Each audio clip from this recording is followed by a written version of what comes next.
Hello everyone, welcome to my channel. Please subscribe and hit the bell icon. 7 huge Emmerdale spoilers for next week.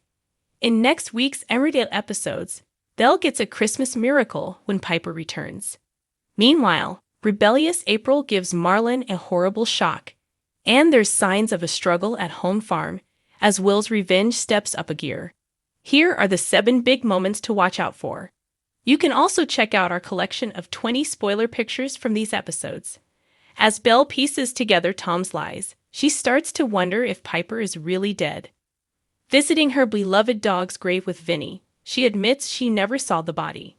The hopeful pair grab a shovel and dig up the grave, only to find a coffin with just a brick inside.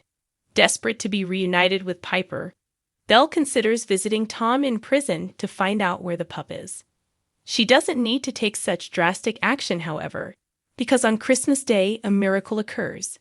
At Zach's grave, Belle is overwhelmed with joy when Piper runs towards her and jumps into her arms.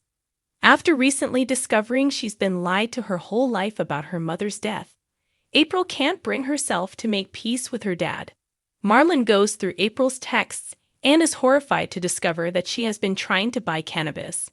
Marlon urges Ross to break off his friendship with April, seeing him as a bad influence. When April finds out about this, it only makes matters worse.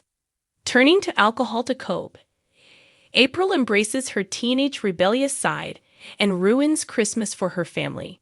But Marlon is in for a huge shock on the big day itself when he goes to find her in her room and realizes that she's missing. When Peter arrives at home farm, Will's under pressure to carry out their grand plans on Christmas Day. There's trouble at home farm as a flash-forward reveals a struggle and an eerie scene emerges with the Christmas tree on its side. Wanting to remember his son, a year on from his death, Lob arranges a Christmas Carol concert. However, the musical event soon turns into a disaster when Brenda and Wendy come to blows. At Heath's memorial concert, there's chemistry between Jacob and Sarah as they spend more time together. But as Jacob's medical career gets more serious, does he have time for a girlfriend? Following the shocking flashback to Ruby's 16th birthday, she's tormented by memories of her father's abuse. Ruby is anxious over the Christmas ahead as the family pour into Mill Cottage for their celebrations. Not only is she carrying the secret of what her father did to her, there's also her fling with Cain. Anthony upsets Ruby when he announces that he plans to stay in the village for the foreseeable future. When everyone else heads over to the pub following Christmas dinner, Anthony stays behind and an overwhelmed Ruby grabs a carving knife to warn him off.